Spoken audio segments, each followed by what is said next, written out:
नमस्कार। ज्योति स्वरूप महाराज की जय। आज मैं किसी से बात करने वाला नहीं हूँ। आज मैं आपसे ही बात करने वाला हूँ।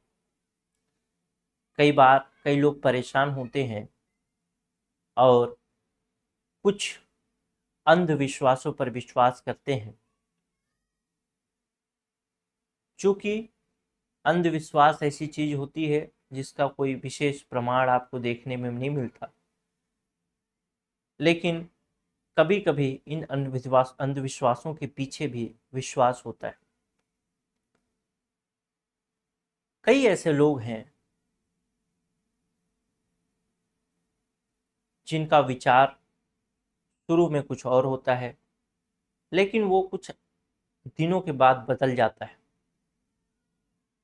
कई लोग ऐसी तंत्र मंत्र पर भी विश्वास रखते हैं और कुछ दिनों के बाद उनका काम होने लगता है।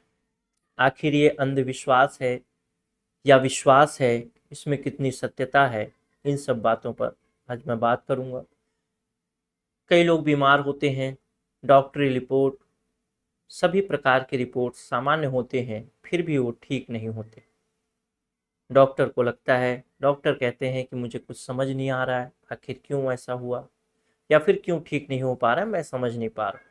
और डॉक्टर ऐसी स्थिति में एक बात जरूर कहते हैं कि इसको दुआओं की ज़रूरत है, जिसकी तबीयत ठीक नहीं। पैर कई दिनों से चल नहीं रहा, 4-5 वर्ष हो गए, 6 वर्ष हो गए, चल ही नहीं पा रहा। पहले सब सामान्य था, किसी का विचार बहुत सामान्य था, अचानक से उसका विचार बहुत उग्र हो गया, परिवर्तित हो गया। इन सब बातों पर बात करने से पहले मैं एक तंत्र विद्या के बारे में बात करूंगा, जिस तंत्र विद्या का नाम है वूडू। वूडू अगर मैं अंग्रेजी अंग्रेजी स्पेल आउट करूं आपको, तो वूडू VOODOO ऐसा वूडू बोल सकते हैं। वूडू तंत्र, इसको बहुत सामान्य शब्दों में भी आप लोग जानते हैं, जिस पर भी मैं बात करूंगा अभी। वूडू जो है वो पश्चिम अफ्रीका में एक देश है बेनिन, और बेनिन का एक पहले गांव हुआ करता था, अब शहर हो गया, जिस गांव को कहा जाता था कुईदाह, या इसी गांव को कहा जाता था उईदा, कुईदाह या उईदा। इसी गांव में एक वुडू देवी की प्रतिमा है और वहीं से वुडू की शुरुआत होती है।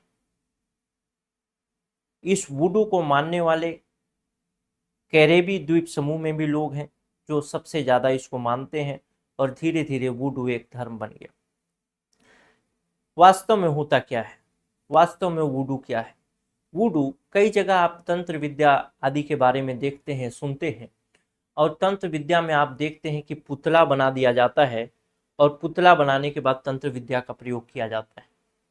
ऐसी तंत्र विद्या को हम वुडू तंत्र विद्या कह सकते हैं, या वुडू तरीके की तंत्र विद्या कह सकते हैं। और ये इतना पावरफुल है। पहले जब मैं इन सब चीज़ों में विश्वास नहीं रखता था, अचानक से मेरे गुरु की प्राप्ति, मतलब गुरु जी से मेरी मुलाकात हुई, तब भी मेरे मन में ये भाव नहीं था या फिर ये विचार मेरा नहीं था कि इस तरीके की चीज़ें कुछ होती होंगी। लेकिन गुरु जी से मुलाकात के बाद और धीरे धीरे आध्यात्म में चीज़ों को जानने के बाद मुझे पता चला कि वाकई ये एक चीज़ है जो कि काम करती है। आप इस पुतला के विषय में मैं कहूँ कि अगर कोई सच में बहुत पारंगत व्यक्ति है, तो हजारों मील दूर, हजारों किलोमीटर दूर किसी व्यक्ति को पुतले के द्वारा ही बीमारियां भेजी जा सकती है, उसके विचार को परिवर्तित किया जा सकता है, नया विचार उसके मन में डाला जा सकता है यहीं से बैठे बैठे।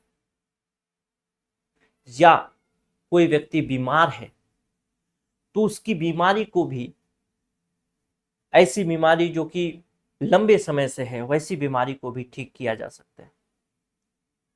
सकारात्मक चीज इसका यही है कि इसको ठीक भी किया जा सकता है किसी व्यक्ति को, और किसी व्यक्ति को बिगाड़ा भी जा सकता है। इस प्रक्रिया में मात्र एक पुतले में मात्र आप एक भाव पैदा कर दें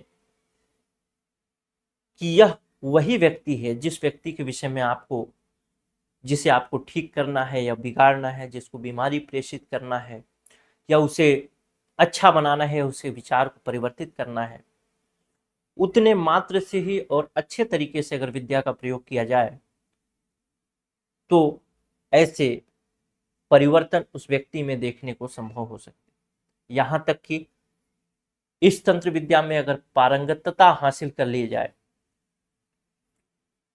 तो भी अगर ऐसी परिस्थिति भी आ सकती है, अगर कोई अच्छी तरीके का पारंगत व्यक्ति है तो वो यहाँ कील चुभाएगा पुतले में और सामने वाले व्यक्ति को लगेगा कि मुझे कील चुभाया जा रहा है। तो इस तरीके की तंत्र विद्या होती है, ऐसा मैंने शुरू में पढ़ा था, लेकिन धीरे धीरे मेरे मन में ये भाव अच्छी तरीके से स्पष्ट तौर पे बैठा, जाना समझा कि ऐसी तंत्र विद्याएं होती हैं। किसी दो व्यक्ति के बीच में लड़ाई चल रही है, मान लेते हैं जमीन का विवाद है, और जमीन के विवाद होने के दौरान अगर किसी व्यक्ति द्वारा, किसी जानकार द्वारा अगर इस तंत्र विद्या का प्रयोग कर दिया जाता है तो हो सकता है कि दूसरी पार्टी को, दो लोगों के बीच में जो लड़ाई चल रही है उसमें कि दूसरे पार्टी के मन में ये भाव पैदा हो जाए कि मुझे इस लड़ाई झगड़ा में क्या रखा है। ये बहुत सारी चीज़ें हैं, किसी का पैर नहीं चल रहा, किसी के सिर में दर्द हो रहा है, जो कि असाध्य बीमारी है, वैसी बीमारियों को इस वूडू तंत्र विद्या के द्वारा ठीक किया जा सकता है।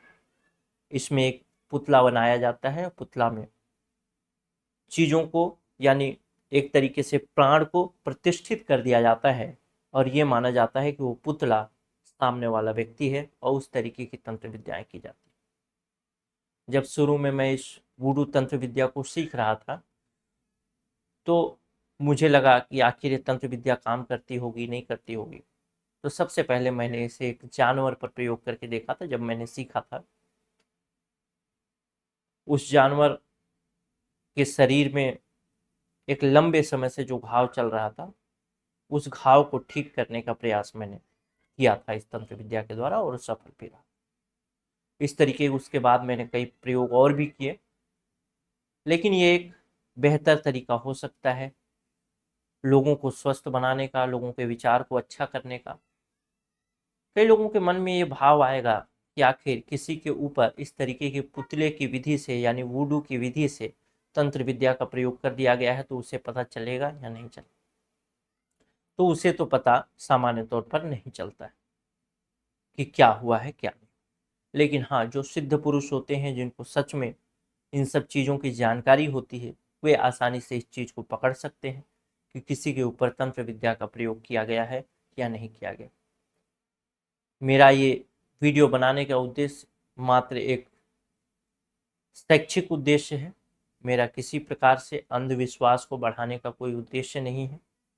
अगर आप भी इन चीज़ों पर विश्वास करते हैं, विश्वास रखते हैं, तो आप इन सब चीज़ों की छानबीन कर सकते हैं, खोज कर सकते हैं और अपने जीवन को एक नया आयाम दे सकते हैं। नमस्कार। ज्योति स्वरूप महाराज की जय।